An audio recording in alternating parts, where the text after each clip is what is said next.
हरियाणा के मुख्यमंत्री मनोहर लाल और कृषि एवं किसान कल्याण मंत्री जेपी दलाल के नेतृत्व में हरियाणा सरकार किसानों की आय बढ़ाने के निरंतर प्रयास कर रही है और परंपरागत खेती के बदले प्राकृतिक और आधुनिक खेती अपनाने के लिए प्रेरित भी कर रही है, जिसका असर प्रदेश में साफ दिख रहा है और प्रदेश के किसान परंपरागत खेती करने की बजाय सब्जी, फल, फूल, बागवानी उत्पादन, पशुपालन और मछली पालन जैसे व्यवसाय को अपना रहे हैं ताकि उनकी आय में वृद्धि हो सके। हरियाणा प्रदेश के किसान आधुनिक तकनीक और तरीकों से खेती करने के लिए आगे बढ़ रहे हैं और पानी की बचत करने के लिए प्रदेश में पर ड्रॉप मोर क्रॉप की अवधारणा पर चलते हुए सिंचाई के लिए ड्रिप इरिगेशन का इस्तेमाल किया जा रहा है, जिसका बड़ा लाभ भी मिल रहा है। इसके साथ ही प्रदेश के किसान जैविक खेती को अपना रहे हैं, जिससे लोगों का स्वास्थ्य और खेतों की जमीन का स्वास्थ्य भी अच्छा हो रहा है। इसी कड़ी में सूबे के प्रगतिशील किसान जैविक खेती करके भी अपनी अलग पहचान बना रहे हैं। पर ड्रॉप मोर क्रॉप इस अवधारणा पर चलते हुए हमने ड्रिप सिंचाई, माइक्रो इरिगेशन इसका भी जो उपयोग शुरू किया है, इसका बहुत बड़ा लाभ होगा। हमने वर्टिकल फार्मिंग की दिशा में भी बहुत सराहनीय काम किए हैं। सब लोग जैविक खेती की ओर भी बढ़ रहे हैं, क्योंकि बहुत बड़ा विशेष एक बात ध्यान करने की है कि हम फर्टिलाइजर्स का उपयोग केमिकल्स का करेंगे तो उससे जो हमारी क्वालिटी है प्रोडक्ट की, हमारी जो उपज की क्वालिटी है वो गिरती है, उसमें कुछ न कुछ कमी आती है, जिसके कारण से हमारा शरीर बीमारियों की तरफ भी आगे बढ़ता है। तो प्रधानमंत्री जी ने आह्वान किया है कि जैविक खेती की ओर आगे बढ़ें और हम जो है नेचुरल खेती, प्राकृतिक खेती उसमें बढ़ करके रासायनिक उर्वरक और जो खतरनाक कीटनाशक हैं उनका उपयोग कम करें, तो इससे भी हमारा जो बहुत बड़ा लाभ एक होने वाला है। अपनी गौ आधारित खेती को हम लोग जितना ज्यादा करेंगे उतना ही अच्छी फसलें होंगी, उतना ही शरीर को लाभ होगा। प्रदेश का कृषि विभाग इसके लिए जैविक खेती अपनाने पर किसानों को प्रशिक्षण भी दे रहा है। साथ ही फसलों में ज्यादा कीटनाशकों के इस्तेमाल से होने वाले नुकसान के बारे में लगातार जागरूक कर रहा है। ऐसे में जैविक खेती की इस कड़ी में फरीदाबाद के गांव साहूपुरा ने इतिहास रच दिया है। यहां के किसान सरकार की कृषि योजनाओं का सफल इस्तेमाल करके अपनी आमदनी को बढ़ा रहे हैं और अपनी जिंदगी में सकारात्मक परिवर्तन दिखा रहे हैं। साथ ही वो अपने प्रयासों से दूसरे किसानों के लिए भी मिसाल बन रहे हैं। गांव साहूपुरा के कई किसान जैविक खेती करके अच्छा मुनाफा कमा रहे हैं। वहीं गांव साहूपुरा में रहने वाले प्रगतिशील किसान चतर सिंह बताते हैं कि वो पिछले 6 साल से बांस पर जाल बनाकर सब्जियों की खेती कर रहे हैं। पहले वो धान की खेती करते थे, जो पारंपरिक खेती है जिसमें ज्यादा पानी का इस्तेमाल होता था, जिसके बाद उन्होंने बागवानी के तहत सब्जियों की खेती करनी शुरू की और फिलहाल वो 7 एकड़ में सब्जी की खेती कर रहे हैं और हरियाणा सरकार अपनी कल्याणकारी योजनाओं को किसानों तक पहुंचा भी रही है, जिससे किसानों को काफी ज्यादा लाभ मिल रहा है। सर क्या नाम आपका? मेरा चतर सिंह नंबरदार साहूपुरा।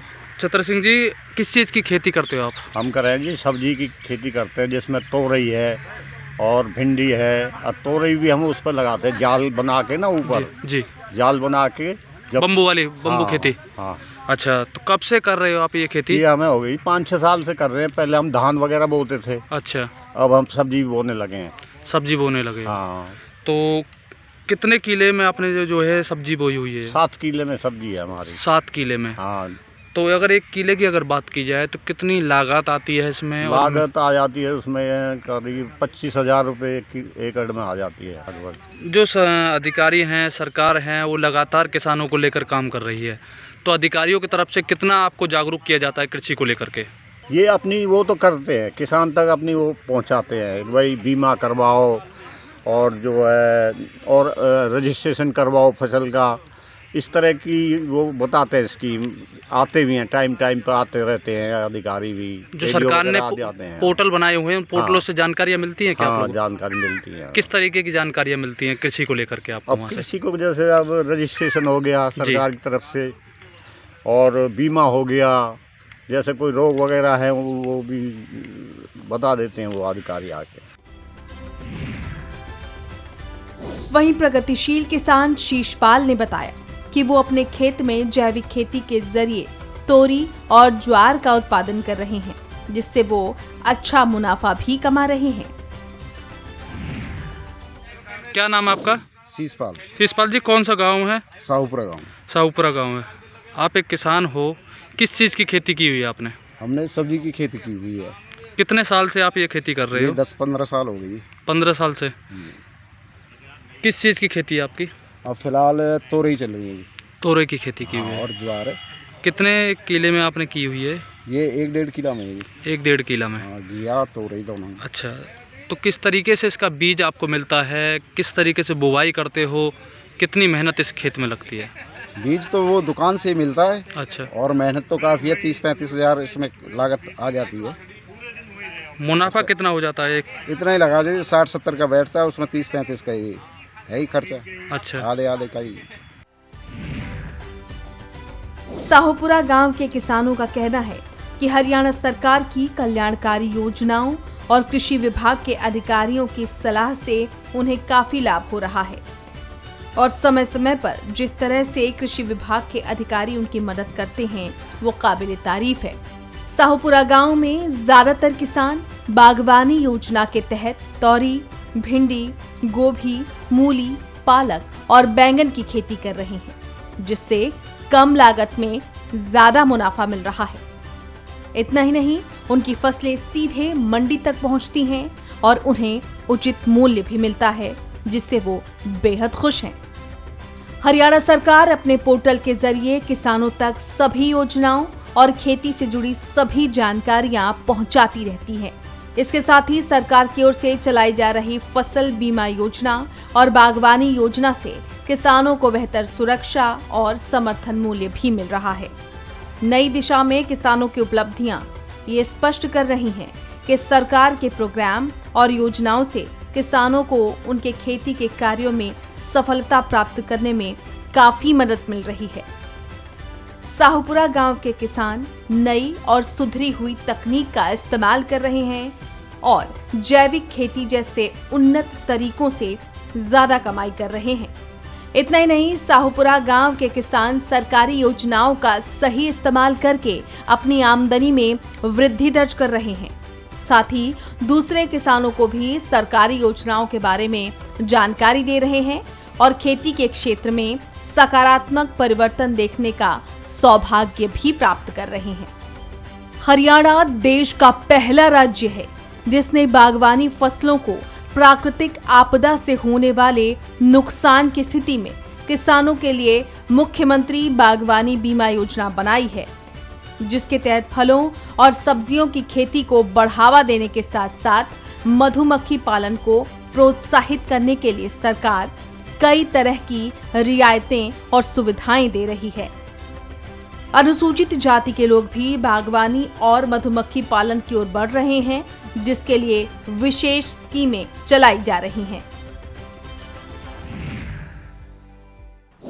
एक नई योजना मैंने हरियाणा में जो बनाई है कि बागवानी की बीमा योजना, मुख्यमंत्री बागवानी बीमा योजना, ये भी हमने शुरू की है और शायद हरियाणा जो है देश का पहला राज्य है जिसने इस प्रकार की योजना चलाई है। इसमें वो सभी 21 फसलें जो भावांतर भरपाई योजना में हैं उन सबको इसमें जोड़ा है और इसमें राशि भी, हमको जो नुकसान होता है उसकी राशि भी बहुत अच्छी मिलती है।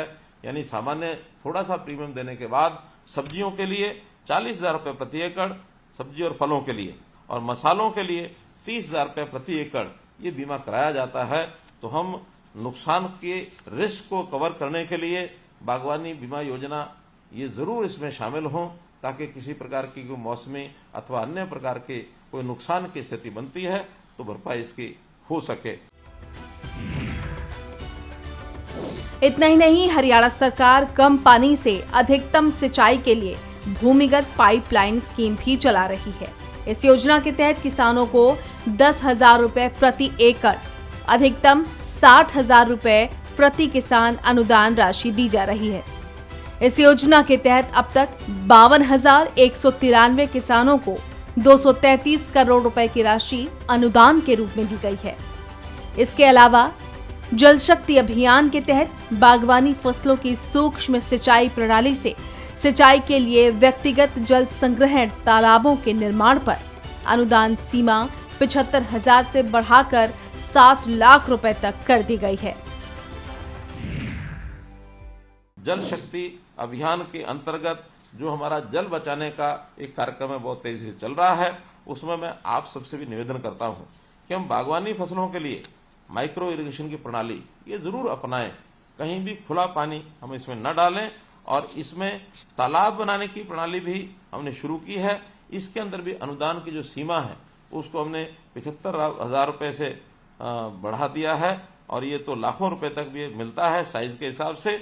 इसलिए हम लोग निश्चित पानी का बचाव करने के लिए आगे बढ़ें। कम पानी से अधिकतम सिंचाई के लिए भूमिगत जो पाइपलाइन स्कीम है इसके अंतर्गत भी हमको आना चाहिए। अभी तक हमने प्रति एकड़ 10,000 रुपए, अधिकतम 60,000 रुपए तक 52,000 किसानों को 233 करोड़ रुपया इसमें दिया है। तो हम निश्चित रूप से इसको अपनाएंगे, आगे बढ़ेंगे। मुख्यमंत्री मनोहर लाल की दूरदर्शी सोच का ही असर है कि प्रदेश सरकार किसानों को खेती में हर कदम पर सहयोग दे रही है। बुआई से पहले और बुआई के बाद भी और फसल कटाई के बाद भी फसलों के तैयार होने से लेकर बाजार में उनकी बिक्री तक, यानी बीज से लेकर बाजार तक किसानों को सभी तरह की सुविधाएं राज्य सरकार उपलब्ध करवा रही है।